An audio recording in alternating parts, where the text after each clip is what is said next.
E sucedeu que todo um ano se reuniram naquela igreja e ensinaram muita gente.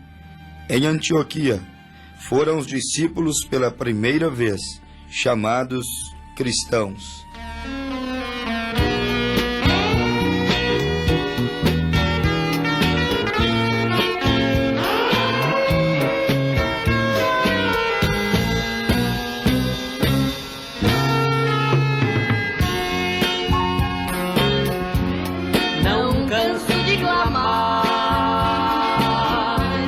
Clamar pra receber,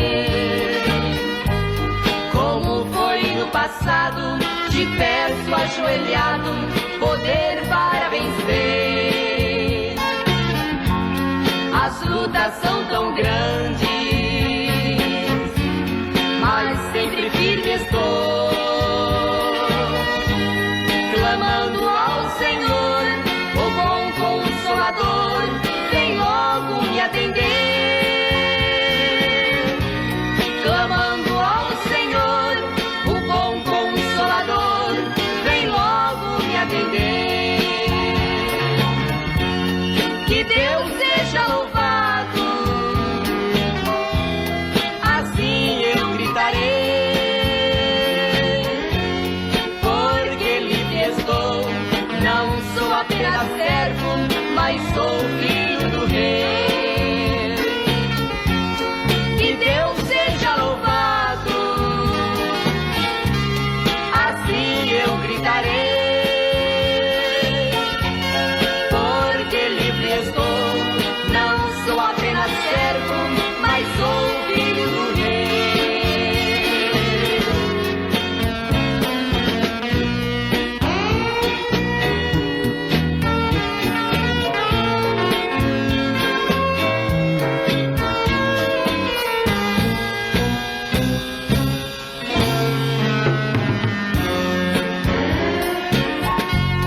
Nunca me desespero, sempre esperarei. Seu amor é sincero, com toda fé espero a volta do meu Rei. Se o mundo desabasse, jamais me abalarei. Que Deus seja louvado, sou bem-aventurado, porque sou filho do Rei. Que Deus seja louvado, sou bem-aventurado, porque sou filho do Rei. Que Deus seja louvado, assim eu gritarei, porque livre estou, não sou apenas servo, mas sou filho do Rei. Que Deus seja louvado, assim eu gritarei, porque livre estou, não sou apenas servo, mas sou filho do Rei.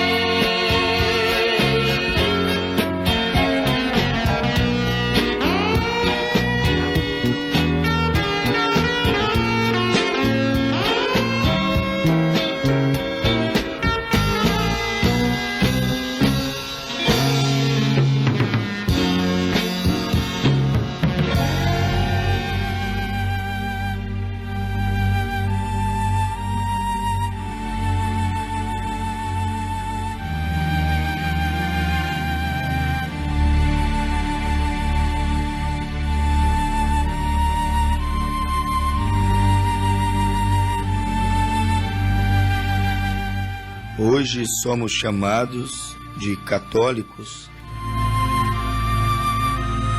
alguns chamados de batistas e metodistas, outros pentecostais. E assim somos mais de 900 denominações diferentes. Porém, no princípio, em Antioquia, foram chamados pela primeira vez unicamente de cristãos. Cristãos, meus caros ouvintes, porque na verdade se identificavam unicamente com Cristo, o fundador do cristianismo, não o fundador de uma denominação.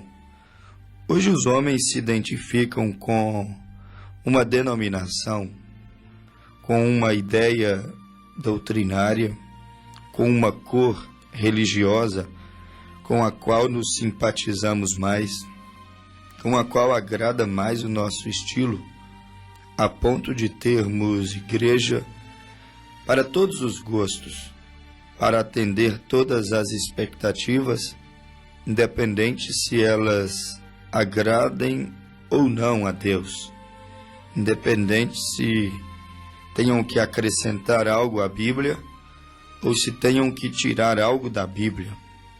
Isto são religiões, são mais de 900 tipos de religiões, de maneira de crer em Deus ou em deuses. São centenas, e quem sabe se percorrêssemos todo o planeta Terra, poderíamos descobrir que já são milhares e milhares de religiões, milhares e milhares de formas de adorar. Alguns adoram a Deus, outros adoram ao diabo, pensando que estão adorando a Deus. A cegueira espiritual, a falta de revelação, a ausência do colírio santo nos olhos, descritos em Apocalipse 3, verso 18, leva o homem a adorar o diabo fervorosamente, com lágrimas, arrepios, com gritos de glórias a Deus e aleluias. A falta de revelação espiritual leva os homens a saltarem, sapatearem supostamente no espírito, levam os homens a proferirem profecias, relatarem visões, translados espirituais. Eu sei que há o lado positivo e verdadeiro dos dons de Deus, mas a falta de visão espiritual leva o homem a adorar, a se emocionar com o diabo, com as doutrinas de demônios. O apóstolo São Paulo escreveu em Timóteo capítulo 4. E isso tudo pensando que está fazendo para Deus. É como o livro de Apocalipse capítulo 6. Há alguns anos atrás, as religiões uniformemente criam que o cavaleiro de Apocalipse 6, que saía montado em um cavalo branco, era Cristo. Eles diziam, é Cristo, porque estava em um cavalo branco. Ali eles estavam chamando o diabo de Deus, porque na verdade aquele cavaleiro do cavalo branco de Apocalipse 6 era apenas o anticristo de maneira sorrateira, tentando se introduzir na igreja. Era o anticristo, na verdade, se tornando religioso, carregando a Bíblia debaixo do braço. Hoje o anticristo, ele vem de maneira sorrateira, e assim ele apareceu no livro de Apocalipse, capítulo 6, versículo 2. Saiu um cavaleiro montado em um cavalo branco, e os teólogos, os estudiosos da Bíblia, eles diziam, este é Cristo, porque estava em um cavalo branco, mas eles ignoraram que Paulo disse que o diabo, o anticristo, que se opõe a tudo que Cristo é, ele se transfigura em anjo de luz. Ele pode vestir um manto branco, como ele vestiu nos dias em que esteve na terra Martim Lutero, reformador da igreja.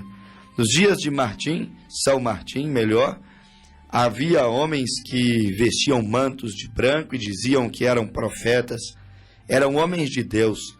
No entanto, era questão de tempo para eles provarem por obras, por doutrinas, por atitudes, que na verdade eles se passavam por vindos de Deus, quando eram vindos do diabo. São Martim chegou a ter uma visão. ou uma aparição quando alguém lhe apareceu com os braços abertos, dizendo: eu sou Jesus. Não é só porque tem um manto branco que é Jesus. Não é só porque está montado num cavalo branco, como em Apocalipse 6, que é Jesus. Martim olhou dos pés à cabeça, examinou para ver se combinava com o perfil, a característica do Cristo da Bíblia, do Cristo que na verdade foi o próprio Deus andando na terra. E quando Martim chegou na cabeça, Martim viu uma coroa e ele teve discernimento. O cordeiro só será coroado por sua esposa, pela igreja. Foi então que Martim repreendeu e disse: vai-te, Satanás. E aquilo se desapareceu e não restou nada mais do que um cheiro de enxofre, um cheiro de algo que havia sido queimado naquela sala. Ou seja, o diabo se transfigura em anjo de luz, usa a Bíblia, funda a igreja, estabelece religião, e ele leva, incita as pessoas a adorarem, e adorarem erroneamente. Adoram ao diabo, pensando que estão adorando a Deus. Isso tudo porque não recebem a luz da palavra, não recebem a unção do colírio nos olhos. O diabo tem se passado por Deus. Tudo o que ele sempre desejou desde o princípio foi ser como Deus. Foi lançado dos céus para a terra porque queria ser como Deus. Perdeu o seu lugar no céu, é o que diz Isaías capítulo 14 e Ezequiel capítulo 28. Perdeu a sua morada no céu. Por quê? Porque ele queria ser como Deus. Quando chegou na terra, ele conseguiu ser aquilo que ele queria, que ele tanto intentava, trabalhava por aquilo no céu. Quando chegou na terra, ele conseguiu enganar os homens, e agora ele se passa por Deus. E agora mesmo ele é adorado.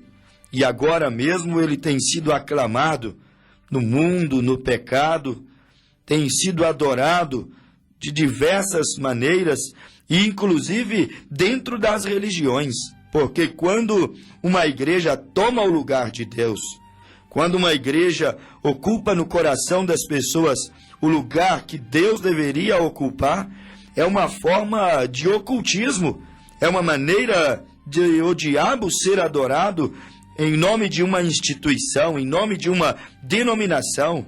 E por melhor que seja aquela igreja, se ela é adorada, se a sua palavra, se os seus ditames, se as suas interpretações têm mais peso, mais valor no coração do homem do que a palavra de Deus, aquela igreja se torna um nome blasfemo.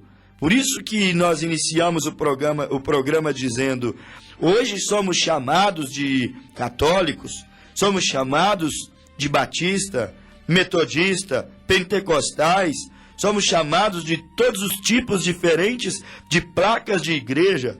Não daria tempo de citar todas as placas religiosas que hoje existem. Somos chamados disso, daquilo e daquilo outro, mas, na verdade, deveríamos ser chamados de cristãos. Todos aqueles que, na verdade, dão o primeiro lugar para Deus, respeitam a palavra, são de fato verdadeiramente convertidos. Eles deveriam ser chamados de cristãos, como foi chamado de cristãos os primeiros convertidos da era cristã. Nos dias de Pentecostes, no capítulo 2, nós temos no verso 37 o seguinte texto: as primeiras conversões. Aqueles primeiros convertidos da igreja cristã, igreja modelo, igreja base, não foram chamados de tabernaclianos, não foram chamados de assembleianos, não foram chamados de testemunhas de Jeová ou de católicos, ou o que quer que seja, não foram chamados de batistas, metodistas, adventistas. Os primeiros convertidos foram chamados de cristãos, porque tinham tudo a ver com o autor do cristianismo, tudo a ver com aquele que havia fundado o cristianismo. Por isso, em Antioquia, foram chamados apenas de cristão, porque o cristão, ele se identifica, vamos destacar isso mais uma vez, unicamente com Cristo. Ser cristão é ser tal como Jesus. Ser cristão é ser um imitador, não de uma religião, mas ser um imitador do que foi Cristo. Ser um imitador ou lutar, ou buscar, como ouvimos em nosso hino, ou não cansar de clamar para receber não a vida de um líder religioso, não a vida de uma igreja, mas lutar, clamar sem se cansar, incansavelmente buscando até que possa receber a vida do autor do cristianismo, do fundador do cristianismo, que não foi um grande líder religioso, que não foi uma grande autoridade política, que não foi um grande acadêmico, que não foi um doutor em divindade, a ótica do mundo, a visão dos homens, dos eminentes, dos entendidos. Não, não, não. O cristão se identifica com Cristo e clama constantemente para ter o Espírito de Cristo, para ter a vida de Cristo, para ter a natureza do próprio Cristo. E é isto, meu caro ouvinte, que o homem deveria desejar ser um cristão. Lamentavelmente, o homem apenas deseja ser religioso, apenas deseja frequentar uma boa igreja, aonde a sua vida moral, aonde a sua vida social possa melhorar um pouco mais. Mas o homem deveria desejar algo mais. Lamentavelmente, ele deseja ser religioso, frequentar uma igreja.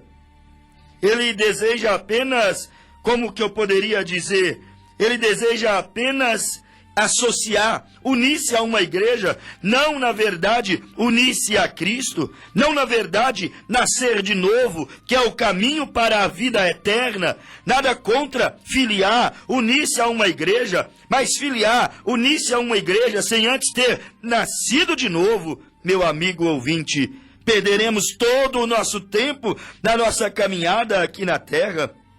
Bom seria se todos os meus ouvintes nesse momento, eles desejassem ser verdadeiramente cristãos.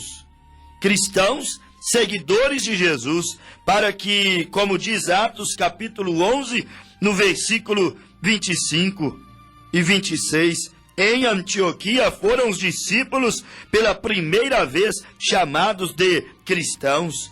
Bom seria se todos os ouvintes, bom seria se todos aqueles que frequentam uma igreja, eles desejassem ser verdadeiramente cristãos, que por sua vez significa ser seguidor de Jesus. Mas o homem deseja apenas olhar ao redor, encontrar uma boa igreja, quem sabe uma grande igreja, quem sabe aquela onde o pastor seja mais educado, aquela que seja a maior igreja da cidade. Quem saiba, ele apenas deseja frequentar uma igreja que seja o status da sociedade, a igreja da mídia. Quer encontrar apenas uma igreja. O homem deseja apenas fazer algo grande, deseja apenas brilhar em algum lugar, mas Deus deseja que os homens venham se tornar verdadeiros cristãos. E verdadeiros cristãos vivem uma vida de renúncia.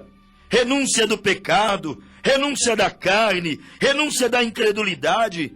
E por que não dizer renúncia da própria religião, que está tão enredada, tão caída, tão falida quanto qualquer outra instituição na terra. Está tão caindo em pedaços, está afundando tal como o Titanic afundou. Esta religião está tão falida, meu caro ouvinte, que não consegue levar os seus adeptos, os seus afiliados, não conseguem levá-los a se tornarem verdadeiros cristãos.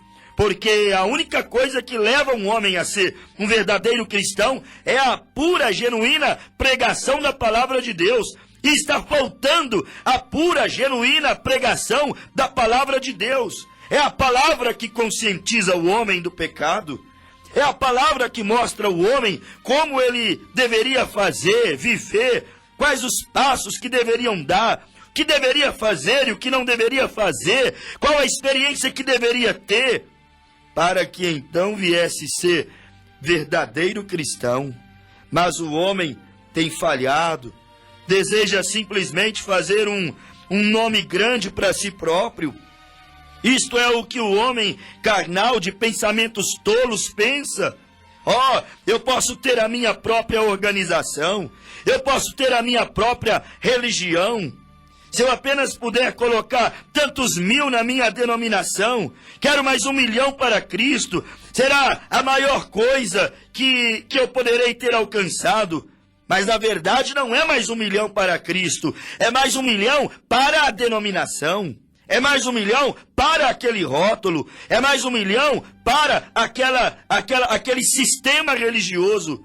O que prova isso é a característica, são as atitudes, a qualidade de vida que aquela religião leva os seus adeptos a viverem. Se fosse para Cristo, viveriam tal como Cristo viveu quando esteve aqui na terra. Mas eles pensam, se eu apenas puder colocar mais 1 milhão, mais tantos mil em minha denominação, será a maior denominação então do país, a maior denominação da cidade. Que bem isso faz, ser a maior denominação? Somos a maior denominação do mundo, somos a que mais tem crescido no mundo, na cidade. Que bem isso faria, se não conseguíssemos levar os homens a serem verdadeiros cristãos. Mas ele pensa que está realizando uma grande obra. Muitos deles pensam que estão realizando um grande trabalho para Deus, adicionando mais e mais adeptos à igreja. Será um grande trabalho para Deus se aqueles que estão sendo atraídos até a casa de Deus, na verdade, forem levados ao novo nascimento, levados a receberem o Espírito, não do pastor, não da denominação, mas o Espírito do autor do cristianismo, que foi a pessoa ilustre de nosso Senhor Jesus Cristo, manso, humilde, puro de coração, não carregado de pecado. O verdadeiro cristão vai gemer em sua alma, vai chorar em seu coração, por ter o Espírito que esteve sobre o fundador do cristianismo. Era como aqueles grandes slogans que foram levantados nos Estados Unidos da América, quando Billy Graham estava em seu auge, ganhando milhões e milhões de almas. Em 1944, os batistas levantaram aquele grande slogan, mais 1 milhão em 44, porque eles tinham Billy Graham tão expressado, tão influente, anunciando o evangelho em todo o mundo. Porém, tirava as pessoas de Sodoma, mas não tirava Sodoma das pessoas. Tirava o povo do mundo, 1 milhão de pessoas saindo do mundo. Porém, aqueles 1 milhão que saía do mundo, o mundo não saía de dentro deles. Há uma mensagem que, na verdade, esvazia, mas há uma mensagem que, na verdade, preencha. Não adianta esvaziar as pessoas do mundo, mas não preencher as pessoas de Deus. Tirar as pessoas do mundo, mas não tirar o mundo das pessoas, não tirar o pecado das pessoas, não preenchê-las com o batismo do Espírito Santo, não continuá-las levando até a cruz, até o novo nascimento, até o arrependimento, até uma verdadeira experiência com Deus que tire o desejo de voltar atrás, de viver uma vida pecaminosa. Estamos precisando, meus caros ouvintes, da mensagem do preenchimento. Não só que tira elas do mundo, mas preencha elas do céu, preencha elas da palavra, preencha elas do batismo do Espírito Santo. Do contrário, mais 1 milhão para Cristo será um slogan fraco. Do contrário, nós então vamos apenas viver de fachada religiosa. É como se unir apenas a uma igreja, unir-se apenas em uma loja. É como se tornar apenas mais um religioso, sair do mundo, mas não deixar o mundo sair de si. Sair daquela vida lá fora, pecaminosa, mas lá dentro ainda está o velho Egito, como Israel estava no deserto, desejosos de voltar ao Egito, e por isso morreu. Saudade da cebola, saudade do alho, saudade da carne egípcia, enjoados do pão de Deus, enjoado do manar de anjo durante o percurso do deserto. Sair do mundo, mas não tirar o mundo de si, é morrer no deserto. É, na verdade, se tornar membro de uma igreja e não se tornar genuínos discípulos de Cristo, nascidos de novo. Ser apenas batista não justifica. Apenas um religioso metodista não justifica. Ser apenas membro de uma igreja, seja ela qual for, seja a mais conceituada de todas, não importa. Você precisa ser cristãos. Na maioria das vezes, somos cristãos nominais, cristãos de rótulos. Está escasso ver verdadeiramente cristãos genuínos. Ou seja, os verdadeiros cristãos terão constantemente a presença de Deus, lhes orientando, não lhes deixando ser enganado, lhes fortalecendo, lhes desviando do mal, lhes fazendo vencer o pecado. Não ser enganado pelos engodos, pelas astutas ciladas de Satanás, que vem como cavalo branco, como manto branco, como anjo transfigurado de luz. Há algum tempo atrás, este grande evangelista Billy Graham, ele estava em Louisville, nos Estados Unidos da América, e ele então pregava e batia a mão em sua Bíblia, e ele dizia assim: este é o padrão de Deus para um verdadeiro cristão. E ele então batia e dizia assim: o padrão de Deus está certo, ele está exatamente certo. E Mordecai, na verdade, foi um evangelista que havia contribuído para a conversão de Billy Graham, havia pregado muito para Billy Graham. E ele disse: o que aconteceu? Mordecai disse. E também Billy Graham disse. Ele disse: o que aconteceu? Billy Graham disse: eu vou a uma cidade, eu ganho 30 mil almas para Cristo. E quando eu volto, não resta mais do que 30 daquelas 30 mil que vieram ao altar com sua confissão de fé. E então Billy Graham disse: Paulo foi a uma cidade e não ganhou 30 mil convertidos como eu. 1 milhão de convertidos como eu tenho ganhado. Paulo não tinha os meios de comunicação, não tinha rádio, televisão, internet. Paulo não tinha os mesmos acessos, não gozava do mesmo privilégio que nós gozamos para anunciar o Evangelho. Mas o que tem acontecido com essa geração, pergunto eu agora, como Billy Graham perguntou no século XX, o que tem acontecido? Eu deixo 30 mil convertidos, volto, não tem mais 30. É o contrário do apóstolo São Paulo. Ele deixava apenas 1 convertidos. 1 ano depois, Paulo voltava e tinha outros 30, 50, 60 convertidos. A semente caía à terra e ela multiplicava 30, 60 e 90. Um grão daria vários outros grãos. Um verdadeiro convertido gerava vários outros convertidos. O que tem acontecido nessa era? 30 convertidos não geram um verdadeiro convertido. O que tem acontecido? Billy Graham perguntou. E Billy Graham, então, ele fez a sua acusação aos líderes religiosos. Ele disse: culpado disso são os nossos pregadores. Eu deixo 30 mil convertidos em uma cidade e os nossos pregadores entram para suas salas, colocam seus pés sobre as mesas e eles ficam apenas dentro dos seus escritórios, não visitam, não saem ao campo, não vão atrás das ovelhas. É a ausência da pessoa física do líder que tem contribuído para que eles não perseverem na fé. E então o evangelista William Branham, em contradição ao que disse o doutor Billy Graham, ele disse: eu não concordo com o que Billy Graham disse.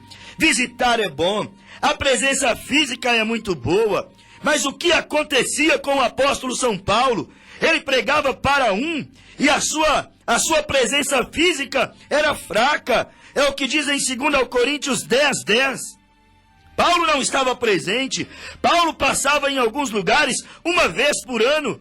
ele deixava um verdadeiro convertido. A presença física de Paulo não estava, mas a conversão era verdadeira. Quando o convertido é verdadeiro, Deus está presente. Pode faltar o apóstolo, pode faltar o pastor, pode faltar o homem, mas não falta a presença de Deus. A presença de Deus faz o homem verdadeiramente convertido perseverar na fé. Independente de quantas árduas provas, independente do tamanho, da extensão da sua solidão, independente das muitas incompreensões, o verdadeiro convertido, como era nos dias do apóstolo São Paulo. Paulo disse: minha presença é fraca. Paulo escrevia cartas e poucas vezes Paulo passava mais do que 2 meses, 3 meses em um lugar. Eles tinham que caminhar com suas próprias pernas, mas caminhavam porque eram verdadeiros convertidos. Hoje são conversões intelectuais, emocionais. São conversões, na verdade, regradas a psicologias, a autoajudas, a dramatizações. Pregadores formados em dramatizações. Não são pregadores como Paulo, que levam as pessoas a uma verdadeira experiência, mas a uma verdadeira emoção apenas, uma dramatização apenas. Conversões intelectuais acabam não sendo conversões duradouras, e por isso temos milhões e milhões de chamados crentes desviados, porque não tiveram uma verdadeira experiência com Deus. O que, meu amigo ouvinte, fazia Billy Graham trazer 30 mil almas no altar, e das 30 mil permanecerem apenas 30, ou 10, ou 20, era que não estavam sendo verdadeiramente convertidos. Porque aqueles que são verdadeiramente convertidos perseveram, como a igreja primitiva perseverou. Foi às arenas, morreram, foram queimados, viveram isolados, tinham que se recluir, não podiam pregar a palavra abertamente. Era uma perseguição só, era um sofrimento só, eram lágrimas, eram dores, eram tristezas. Mas a igreja, ela perseverou, ela se agigantou, porque eram verdadeiramente convertidos. Lamentavelmente, hoje não há tantos convertidos. Talvez alguém pudesse dizer: por que a igreja está crescendo? Ela não está crescendo, ela está inchada. O fermento do pecado tem levedado a massa. A religião está apenas inchada, não está crescendo, não há crescimento saudável. É como os grãos híbridos.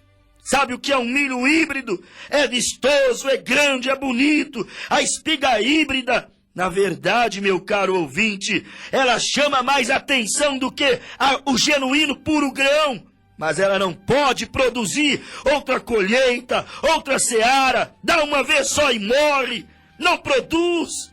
É o tipo do evangelho de hoje. As igrejas inchadas, abarrotadas, mas onde estão a verdadeira conversão ou os verdadeiros convertidos? Por isso não podem suportar as provas, não podem suportar as crises. Por quê? Porque eles são convertidos intelectualmente, psicologicamente, emocionalmente. É somente uma concepção intelectual da palavra. Ou seja, não podem caminhar, não conseguem prosseguir. Ora, meu amigo ouvinte, quando vem o teste, eles não conseguem suportar o teste, porque não são verdadeiramente convertidos a Jesus Cristo. Convertidos a Jesus Cristo, suportam o teste, suporta as críticas, suporta a humilhação que o Evangelho tem passado nesses últimos dias. Suporta, não importa se tenha que pagar com própria vida. Verdadeiro convertido suporta as arenas, suporta o cárcere, suporta as humilhações, as vergonhas. Quantos, meu amigo ouvinte, estão aproximando a hora deles voltarem para trás, recuarem na batalha, deixarem o Evangelho, porque não são verdadeiramente convertidos? Porque, na verdade, Foi um homem que chegou a eles, não foi o Evangelho, não foi o próprio Cristo, mas quando Deus chega a um homem, ele chega em seu coração e ele o deixa crer na santa palavra de Deus com o coração, não com a mente, através da fé, não através da razão, mas a fé, que na verdade mostram aos olhos as coisas que o homem natural não pode ver, porque a fé é a substância das coisas que se esperam, é a evidência, é a prova das coisas que não se veem. Quando Deus chega a um homem, Deus o tira o medo, Deus o tira o desânimo, Deus o leva ao novo nascimento. Ele não quer mais nada com o pecado, ele não quer mais nada com o mundo, ele tem sede por Deus, sede pela santidade. Quando o homem tem uma verdadeira experiência com Deus, ele permanece um filho de Deus até o fim da jornada, o fim do caminho, como diz a Bíblia em Efésios 4:30, não entristeçais o Espírito Santo de Deus, no qual estáis selados até o dia da vossa redenção. É isso, meu caro ouvinte, converta-te ao Senhor, não à igreja, ao Senhor. Arrependei-vos, pois, e convertei-vos ao Senhor, para que sejam apagados os vossos pecados, e venham assim então os tempos de refrigério. Atos 3, verso 21. As igrejas estão inchadas, fermentadas, mas está faltando os verdadeiros convertidos, os verdadeiramente nascidos de novo.